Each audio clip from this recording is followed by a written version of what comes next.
The NBA season starts up a week from today, and I believe there are 10 NBA teams entering this season that you could ask 100 different people what seed they're going to finish in the regular season, and you're going to get so many different answers. And I want to talk about those 10 teams today. I think are the most intriguing, confusing, weirdest teams entering the 2026 season. Just 10 absolute wild cards that can maybe finish 1, 2, or 3 in their conference, but there's a scenario where they could finish 14, 15, and we'll be looking at mock drafts in December. The first team I want to mention, the Dallas Mavericks, a team that won the draft lottery, brought in Cooper Flagg. They didn't trade away PJ Washington or Daniel Gafford. They re-signed both of those guys. Anthony Davis should be healthy on opening night, and there's been a lot of optimism around Kyrie Irving's return from his ACL injury he suffered in the second half of last year's season. This Dallas Mavericks roster is incredibly deep on paper, but will Jason Kidd be able to put everything together? Can they rely on someone who's going to be 18 years old on opening night in Cooper Flagg to be a number 2 option for this team at times, to be a primary ball handler from day number 1? I love their wingman depth, and they have good big man depth as well. Last year in the second half, after they traded away Luka Doncic, they were one of the most banged up teams in the NBA. They have 2 good centers in Gafford and Lively. You have Anthony Davis, who you could definitely play at the 5, and you have a plethora of wings, which include the number 1 overall pick in Cooper Flagg, which includes PJ Washington, who got a massive extension in the offseason,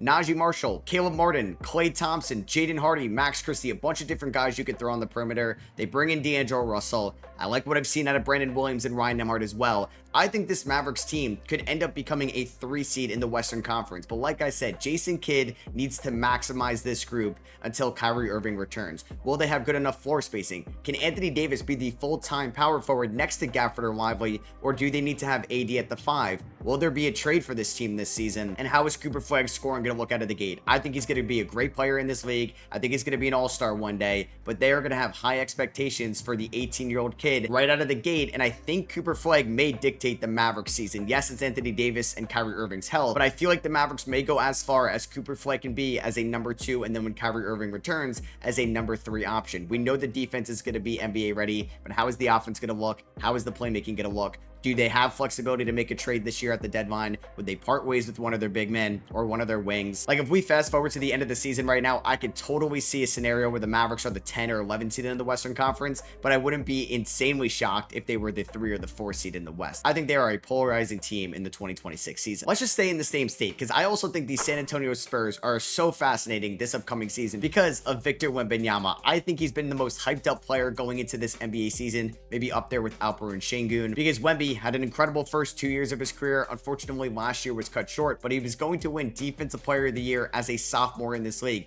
I think there was a scenario, if he played 65 games, he was going to be All-NBA first team for a team that was going to finish under 500. They bring in De'Aaron Fox in the offseason. He may be banged up to start off this year as well, but they paid him. They're excited to see the Fox and Wemby connection for a full regular season now. They just brought in the number 2 overall pick in Dylan Harper. Stephon Castle won Rookie of the Year last season, and Luke Kornet has been very impressive in preseason so far as a rim protector. I like Kelly Olynyk as a depth piece. You have Carter Bryant's defense, which is NBA ready. We'll see how much the offense can progress over the year. You got Vassell, Barnes, Sohan, and Keldon Johnson as some wings and forwards for this roster, and definitely some under the radar guys like Julian Champagnie, Lindy Waters, Jordan McLaughlin that can maybe play a little bit this season. The Spurs also have a ton of flexibility to make a trade if they wanted to this year. Mitch Johnson is entering into his first full season as a head coach. Last year, we didn't really get to see him open up his playbook too much because Pop stepped down throughout the middle part of the season. So now we'll see how this is going to look after a full training camp, but it really just comes down to Victor Wembanyama. If Wemby plays over 65 games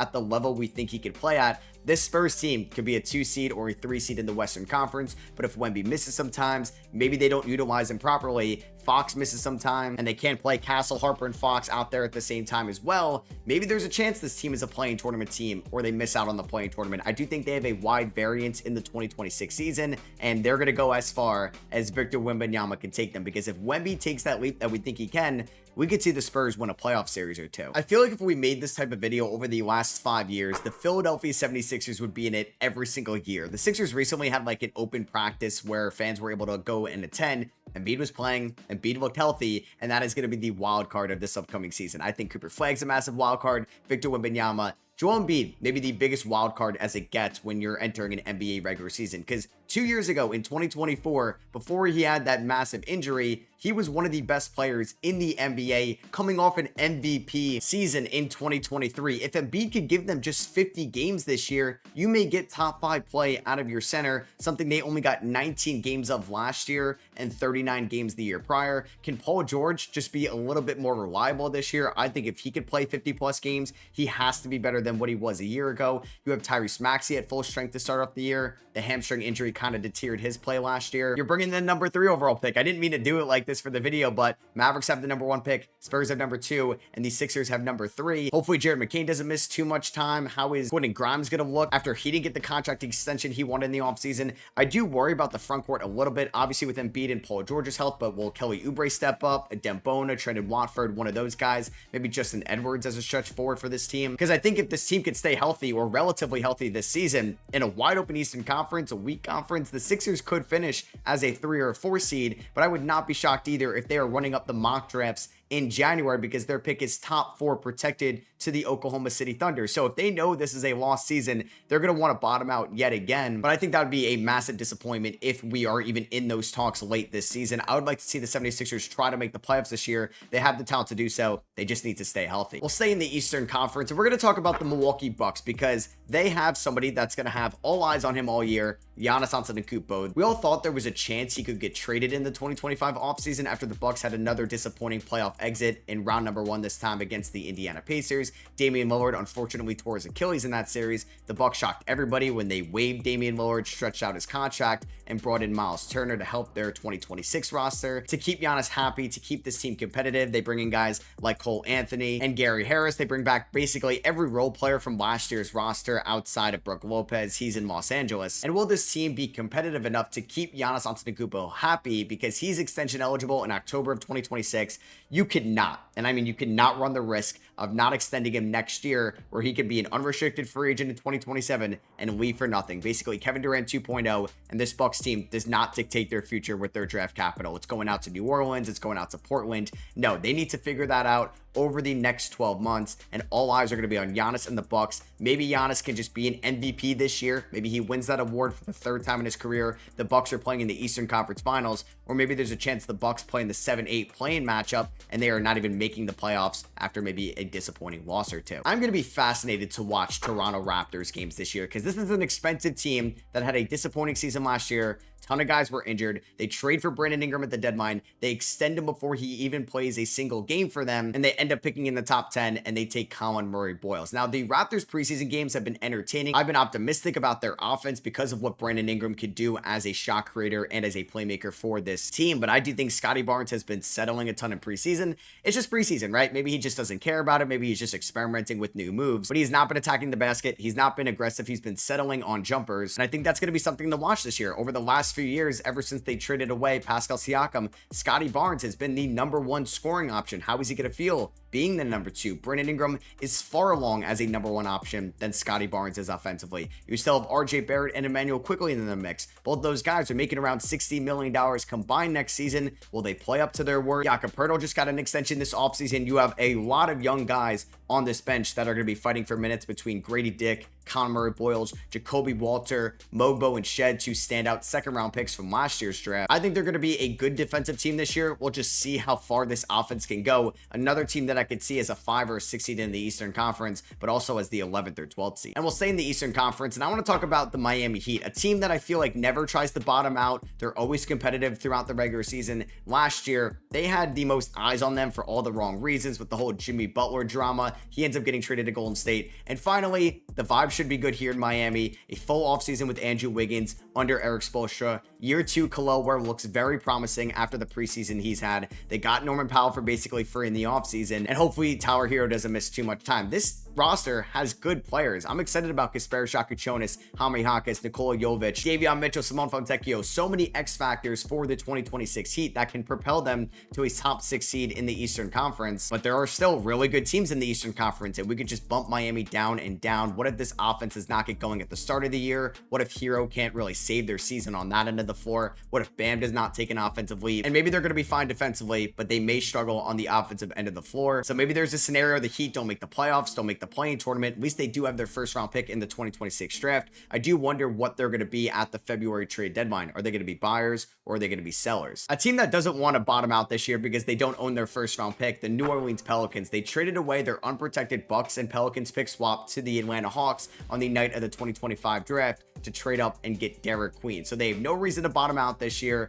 although Joe Dumars' talks during the press conferences throughout training camp have been kind of interesting and contradicting that. Either way, we'll see how this talented roster looks. Like, this team is talented on paper. They had one of the worst big man rotations in the NBA last year, with just Yves Missi, Jamiah Robinson-Earl, and Daniel Tice. Now you still have Yves Missi, but going into year number 2, you bring in Derek Queen, and you also bring in a good veteran screen setter in Kevon Looney, another good rebounder as well. Zion Williamson looks rejuvenated, happy, and refreshed for the 2026 season. He's looked good in the preseason so far. He looks slimmed down as well, and if Zion can be healthy this year, I know that's a big if, this team can stay competitive, because when Zion is healthy, he's one of the best offensive players in the NBA. Trey Murphy and Herb Jones by his side. You bring in Jordan Poole. We got a lot of talent on this roster. They're going to get DeJounte Murray back in the second half of this season. That's not even me mentioning what they can get out of Sadiq Bey, Jose Alvarado, Jordan Hawkins, and Jeremiah Fears off the bench. I even like what Karl Matkovic did last year, and they're big fans of their second round pick, Micah Peavy, as well. Jose Alvarado is the only player on this roster that is outside their control that they could bring back at the end of the year. So it's not like they have to sell off on any veterans like they did last year with Brandon Ingram. If this team could just stay relatively healthy, they could definitely be playing tournament basketball and maybe be a sneaky 7th or 8th seed in the Western Conference. But there's a chance where this team does not stay healthy. They're not cohesive as a unit, and it's talented pieces out there, but there's no chemistry and continuity from seasons prior, and this team could end up at the bottom of the Western Conference again. A team that's in a similar bucket to the Pelicans, the Sacramento Kings. They do own their first round pick this year. They unfortunately are going to lose Keegan Murray for the start of the year with a hand injury, and this isn't one of the more deeper rosters either. They ended up trading Jonas Valanciunas for Dario Saric this offseason. They bring in Nick Clifford, thankfully, because Nick Clifford has been one of the more impressive players out of any rookie in Summer League and in the preseason so far. I'm really excited about year 2 Devin Carter, now that he's fully healthy, having a proper ramp up to year number 2. You still have Keon Ellis on this team. You bring in Dennis Schroeder as a point guard. Malik Monk can still be a good scoring combo guard. Levine, Sabonis, DeRozan at the top. Like, this is also another talented roster. They're just in the gauntlet of the Western Conference. And will this team end up being buyers at any point this year? Could Jonathan Kuminga be on this roster after the trade deadline? Or would they be sellers? Is a Keegan Murray extension going to happen before the season starts? Would they actually trade away DeRozan, Sabonis, or Levine this year? I think there's a lot of big internal and external factors for the Sacramento Kings. We could see them as a 5 or a 6 seed, or we could also see them as an 11 or 12 seed. And the last 2 teams are going to be in the Eastern Conference, but an honorable mention to the Memphis Grizzlies and the Portland Trail Blazers. I feel like those 2 seasons can go either way as well. Memphis definitely has more of a reasoning to treat this as a retool year and pick highly in the 26th draft. Portland has a talented roster, but in that gauntlet of a West, we'll see how they look. But the second and last team I want to talk about, the Indiana Pacers. We know Tyrese Haliburton is not playing a single minute in the 2026 season. DJ McConnell is going to be here to start off the year, and Miles Turner is in Milwaukee. So there's a lot of big X factors for this team. Can Rick Carlisle get the most out of this roster, which likes to play fast-paced, make quick decisions, and can really run up the scoreboard against their opponents? I think there could be some fun Jarris Walker, Obi Toppin, small ball 5 lineups this year. Can Pascal Siakam be an all-star? Can Andrew Nembhard, Benedict Mathurin, or Aaron Nesmith take a leap into a new tier this season with an increase in workload, minutes, and shots? I'm excited to watch Johnny Fairfeet. I think Talion Peter could be a rotational player for the Pacers this year. It can all come down on the rim protection. Isaiah Jackson and James Wiseman coming off massive injuries, and it's kind of like Tony Bradley and Jay Huff at the 5 spots as well. Can one of the young guys take a leap? Like I said, can Rick Carlisle get the most out of this roster, or would they be sellers at the deadline? Pacers can make the playoffs. They could also be the 14th seed. Thankfully for them, they got their first round pick back. They can thank New Orleans for that one. And the last team I want to talk about, the Boston Celtics. So I mentioned that Tyrese Haliburton, we know, is not playing this year. Is Jason Tatum going to play this year? He thinks he's going to play. He wants to play. And this would be probably the most remarkable return from an Achilles injury we have seen in sports history. If he does return, especially at a high level this year, I just want to know, would it even be worth it for Boston to bring back Jason Tatum? What if they're between 7 and 10 in the Eastern Conference in March? Do you want to rush back Jason Tatum for that one? Or would you rather him just be fully 100% at the start of the 2027 season after you revamp this roster in a year from now? I'm excited about a lot of guys on this team. Jaylen Brown is the number 1. Pritchard, Derek White, and Anthony Simons with an increase in workload. I love loved watching Josh Minot throughout the preseason. He's definitely caught my attention. Will Luka Garza or Neemias Queta maybe emerge as the top center option on this team? Or would it be Xavier Tillman and Chris Boucher? And yeah, the big X factor is just Jason Tatum. Will he return this year? Will this team be competitive enough without Jason Tatum? Because we know Drew's in Portland, Al Horford's in Golden State, Kristaps is in Atlanta. This team could definitely shoot its way to being like a 5 or 6 seed, and maybe Tatum returns in March. Maybe this team wins a playoff series. Who knows? So that is gonna be for me. I hope you guys did enjoy. Maybe there's a team that I didn't talk about that you think is one of the more intriguing teams this year. Let me know down below, or if there's anything that I mentioned about these 10 teams, let me know what you think in the comments as well. Subscribe for more content like this. Drop a thumbs up if you guys did enjoy. All my social links are in the description: TikTok, Twitter, Instagram, and I'll catch you guys in the next one. Peace.